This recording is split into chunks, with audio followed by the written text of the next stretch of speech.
Loneliness is not just an emotion, it's an epidemic.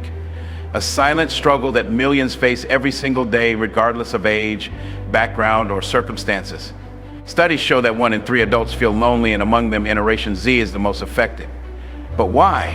Why, in a world where we are more digitally connected than ever before, do so many people feel so alone? Because loneliness is not just about being physically alone, it's about feeling invisible. Feeling like no one truly understands you, feeling like your voice doesn't matter. You could be surrounded by people, laughing at jokes, attending events, yet deep inside you feel completely disconnected. And the scariest part, loneliness isn't just an emotional experience, it has real physical consequences. Studies have shown that prolonged loneliness can lead to increased stress and anxiety, depression, and low self-esteem, a weakened immune system, a higher risk of heart disease and stroke, and even a shortened lifespan. In fact, researchers say that chronic loneliness can be as harmful as smoking 15 cigarettes a day. Think about that for a moment, but here's the truth. Loneliness is not a permanent condition. It does not define you. It is not a sign that something is wrong with you. Instead, it's a signal, a message that your mind and heart are craving deeper, more meaningful connections. And today we're going to talk about how to make that happen. Before we can fix anything, we need to understand it. Loneliness doesn't always look like what we expect. It's not just sitting alone in a dark room.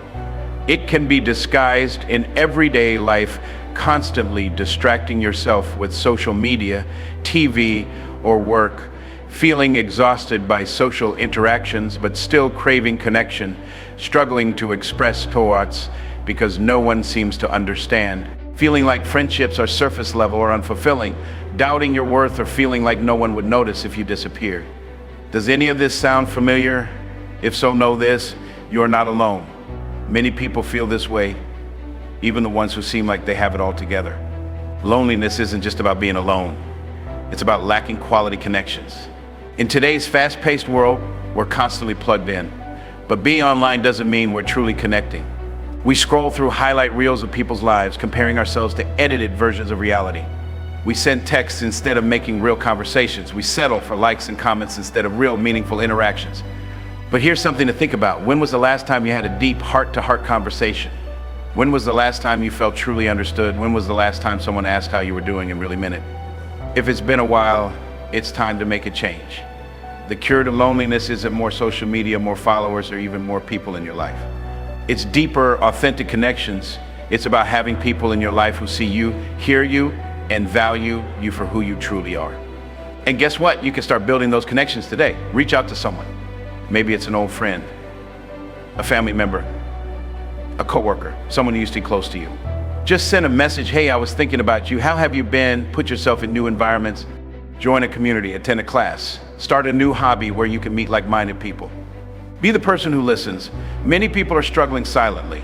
Sometimes the best way to build connections is simply to be there for others. Limit toxic relationships.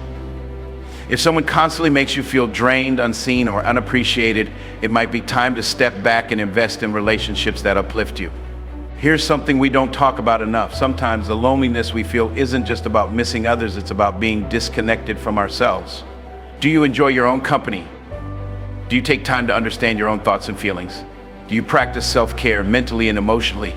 Because before we can build strong connections with others, we need to build a strong connection with ourselves. Start small. Take yourself out on a walk without distractions. Journal your thoughts and feelings. Meditate or practice mindfulness to be present in the moment. Learn a new skill or hobby just for you. Because when you truly love and understand yourself, loneliness begins to lose its grip. If we truly want to end loneliness, we can't just focus on ourselves. We need to look out for each other. Think about it. How many people in your life might be struggling in silence? How many times have you assumed someone was fine when they really weren't? How many times have you hesitated to reach out, waiting for the other person to make the first move? It's time to change that. Be the person who checks in on others. Be the one who invites someone to join in. Be the one who makes people feel included. Because the truth is, loneliness isn't just one person's problem. It's a global issue, and it starts with you. So now that you've heard all this, what are you going to do about it? Are you going to wait, hoping things change on their own? Or are you going to take action today? The smallest actions make the biggest difference. A simple message, a real conversation, a moment of vulnerability, because at the end of the day, we all need the same thing to feel like we matter. If this message touched your heart, don't just keep it to yourself. Like this video to show your support. Share it with someone who needs to hear this. Subscribe for more motivational content, because together we can create a world where no one has to feel alone.